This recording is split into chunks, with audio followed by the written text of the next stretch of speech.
Asset prices are going to collapse. Companies are going to default. Investors are going to lose money. There's no way around that. It's just impossible to avoid that. A lot of jobs are going to be lost. Now, a lot of jobs are going to be gained too, but jobs are going to be lost. I mean, we have to lose the wrong jobs to create the right jobs. If people are employed in areas where they shouldn't be, that labor needs to be freed up to be reallocated to where it needs to be. Now, interest rates have to be much higher. Now, what does that mean? A lot of defaults, a lot of bankruptcies. But of course, it's going to encourage savings, which will finance capital investment again. I mean, the economy will repair. The government is going to have to slash government spending. So obviously, if you're dependent on that spending, it's not good for you. If you used to get a big check from the government and now you get a much smaller check, or you get no check at all, that's going to be a big deal. I mean, I think doing the right thing is going to require substantial cuts to Social Security. So a lot of people are not prepared for that, but that has to happen.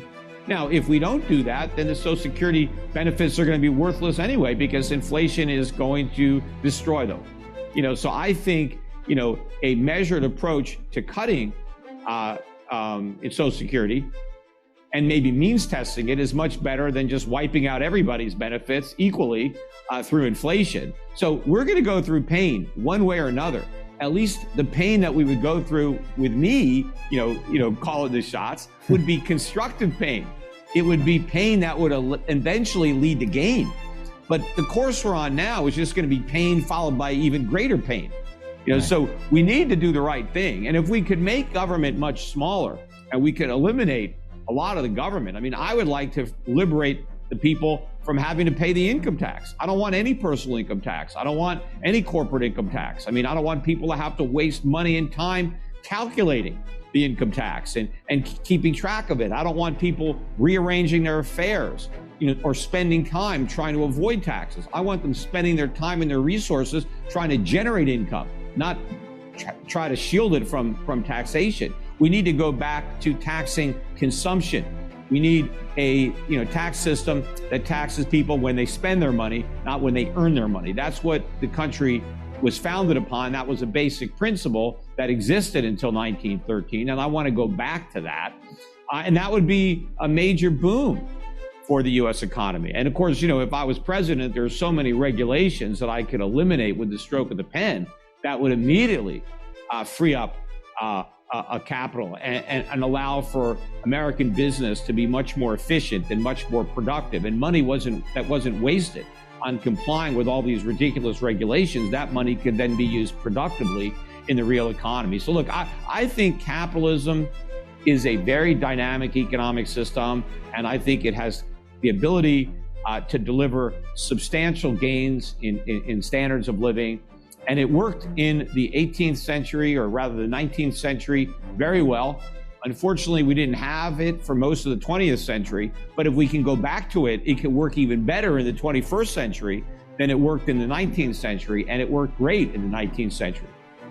Well, I think the market would take them down a lot more than that. I mean, at least most assets. There might be some assets that would increase in value, and I mean, I think that, they would, but obviously you've got a lot of companies that have crazy earnings, huge multiples that would crash. 50%. There's a lot of companies that would go to zero. A lot of companies that have a lot of debt and no earnings, they would go bankrupt. But also, if I own a piece of real estate that goes down in value, but stocks go down in value too, well, if I want to, sell my house and buy stocks, I mean, maybe it's a push, right? Because everything has gone down in value.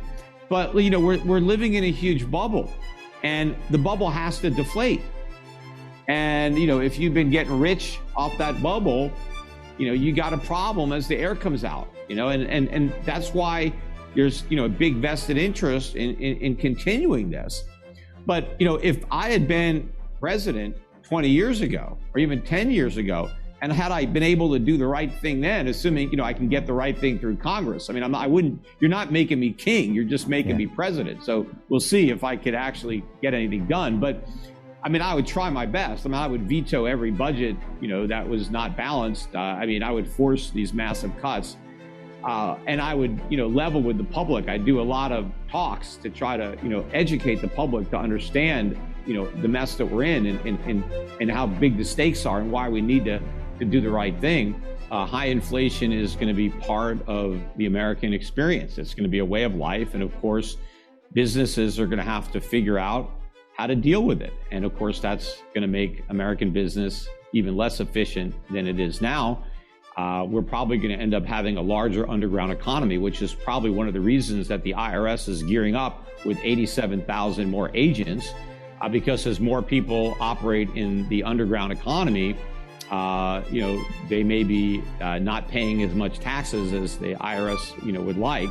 And so that's probably why they want more agents out there to go after, the small businesses and self-employed workers who may end up being forced into the underground economy.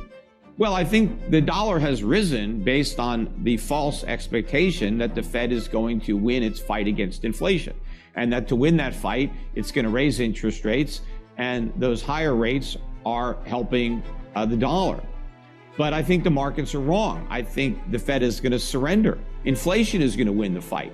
I think the Fed is going to ultimately pivot, that Powell is going to turn his attention from inflation to the economy, that the Fed is going to go back to stimulus because the recession that we're already in and that so many people are denying is going to get much worse. We are in danger of an actual financial crisis if the Fed continues to raise rates, which it may. And if that crisis hits, the Fed is going to go back to the QE well, not only by trying to cut rates, but by printing more money to buy up more bad debt. But unlike the last few times they did that, the Fed is going to be doing that with inflation already very high.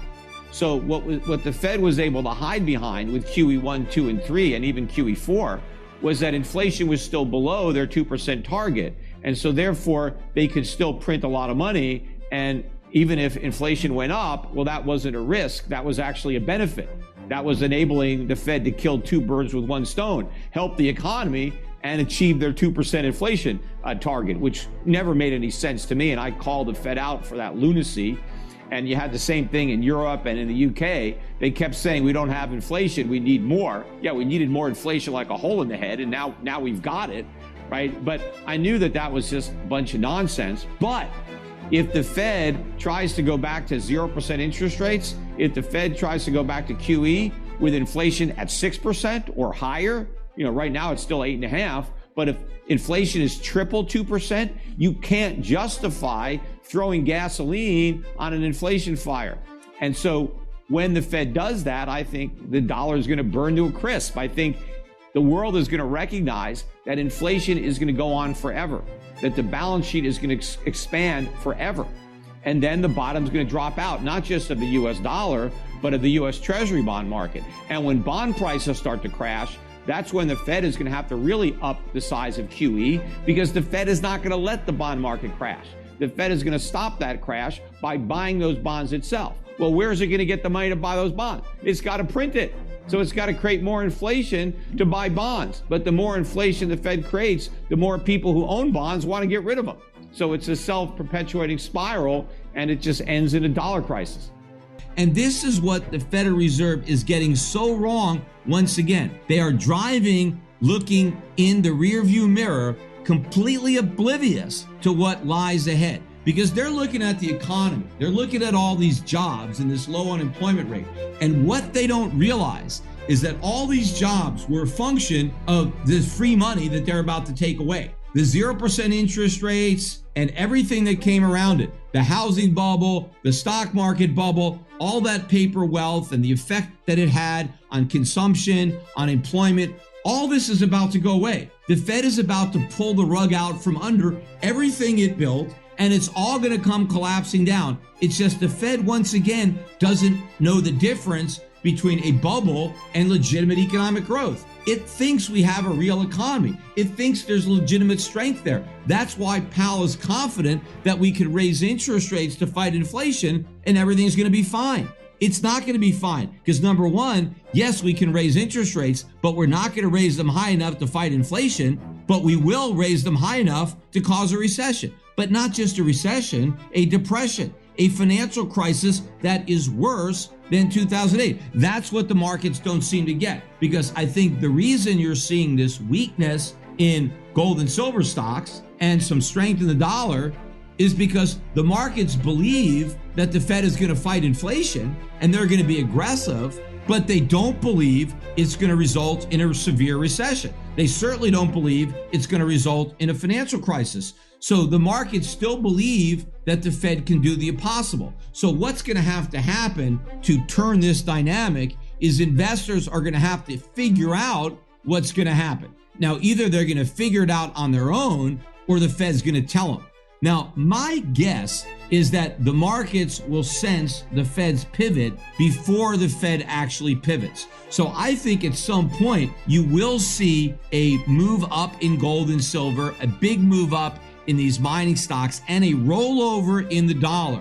Now, those two things may happen at the same time, a decisive move up in gold and breakdown in the dollar. In particular, if these things happen with the bond market continuing to fall, meaning long-term interest rates rise. We see rising long-term interest rates, a falling dollar, and a rising gold price simultaneously. That will be proof that the markets have figured it out, and they figured it out before the Fed admits it. Now, if they can't figure it out and the Fed surprises everybody with its pivot, then the markets are still going to make that move. They're just going to make it later and in a more spectacular way, because at some point, the Federal Reserve is going to recognize that its fantasy of successfully fighting inflation while not hurting the economy just didn't happen. And at some point, you're going to see a wave of layoffs, because once you raise interest rates, you completely change the nature of the economy. As I said, all these industries,